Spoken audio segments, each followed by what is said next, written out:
հակասական կերպար, Թրամփի արդեն նախկին հավատարիմ գործիչ, որի շուրջ սկանդալները սկսել են սիգնալ հավելվածից եւ չեն դադարում։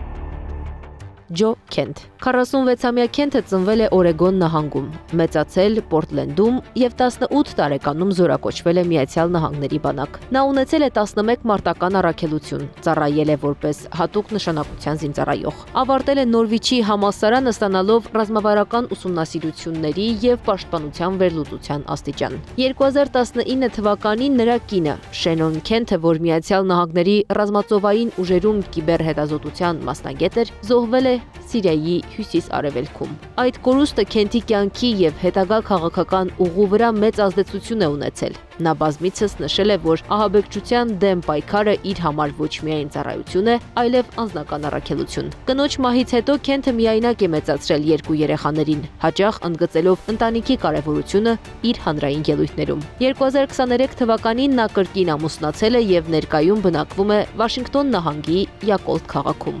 Քենթի առաջադրումն ազգային հակահաբեկչական կենտրոնի տնօրենի պաշտոնում 2026 թվականի մարտին է եղել։ 3 ամիս անց Միացյալ Նահանգների ներկայացուցիչների պալատի ընտրություններում դեմոկրատ Մարիե Պերեսին պարտվելուց հետո։ Սենատը նրան հաստատել է 52 կողմ 44 դեմ քվեարկությամբ, ինչը հնարավորություն է տվել ստանձնել կենտրոնի ղեկավարությունը եւ վերահսկել ամերիկյան հակաահաբեկչական քաղաքականության հիմնական ուղիները։ Քենթի մասնագիտական ընթացքն առանց սկանդալների չի անցել։ Ամենաաղմկահարույց դեպքերից մեկը վերաբերում է սիգնալ հավելվածում ՓԱԿ խմբի զրույցին, որտեղ քննարկվել են Միացյալ Նահանգների ռազմական գործողությունների ծրագրերը Եմենում։ Ըստ հրապարակումների, այդ զրույցում շրջանառվել է գաղտնի տեղեկություն, ինչն առաջացրել է մտահոգություն։ Արդյոք Քենթը պատշաճ է վերաբերում գաղտնի տվյալների անվտանգությանը։ Մեկ այլ սկանդալ հասունացել է հետախուզական տվյալների պատճառով։ Լրատվամիջոցների փոխանցմամբ Քենթը փորձել է ճնշել վերլուծաբաններին, որպեսզի վերանայեն Վենեսուելայի կառավարության եւ հանցավոր խմբավորումների միջև կապերի վերաբերյալ գնահատականները, դրանք համապատասխանեցնելով Դոնալդ Թրամփի վարչակազմի քաղաքական դիրքորոշումներին։ Քենթը քննադատության է ենթարկվել նաեւ իր քաղաքական կապերի համար։ Նա նախկինում գործակցել է ծայրահեղ աջ շրջանակների ներկայացուցիչների հետ եւ աջակցություն ստացել նման խմբերից,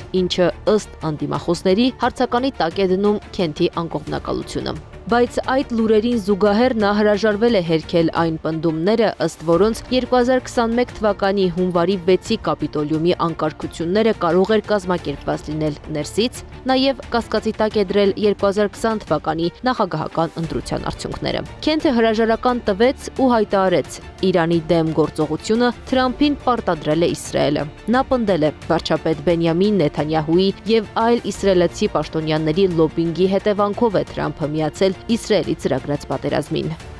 Ես գիտեմ, թե ինչպես է դա տեղի ունենում։ Գիտեմ, որ իսրայելցի պաշտոնյաները որոշները հետախուզությունում, որոշները կառավարությունում կգան ԱՄՆ կառավարության պաշտոնյաների մոտ եւ կասեն բաներ, որոնք մեր հետախուզական տվյալներից գիտենք, որ պարզապես ճիշտ չեն։ Միացյալ Նահանգների հակաահաբեկչական ծառայության նախկին ղեկավարը խոսել է նաև Դոնալդ Թրամփի կողմնակից Չարլի Քըրքի սպանության մասին։ Սպանվելուց առաջ Քըրքն ինձ խնդրել էր հետ պահել Միացյալ Նահանգներն Իրանի դեմ պատերազմի մեջ ներքաշվելուց։ Քենթն ասում է, Թրամփի վարչակազմը թույլ չտվեց հետախուզություն անցկացնել Քըրքի սպանության հանգամանքները պարզելու համար։ Իրանում պատերազմի դեմ բողոքի պատճառով հրաժարական տված Ջո Քենթի նկատմամբ հետաքննություն է սկսվել, գրում է NBC News-ը։ Հետաքննությունների դաշնային բյուրոն ըստ գործին ծանոթ աղբյուրների Քենթի նկատմամբ հետաքննություն է վարում գաղտնի տեղեկության արտահոսքի համար։ Աղբյուրը NBC News-ին հայտնել է, որ հետաքննությունը սկսվել է նախքան Քենթի հրաժարականը։ Անի Աբաղյան, Գեղամ Ղազարյան, ABC Media։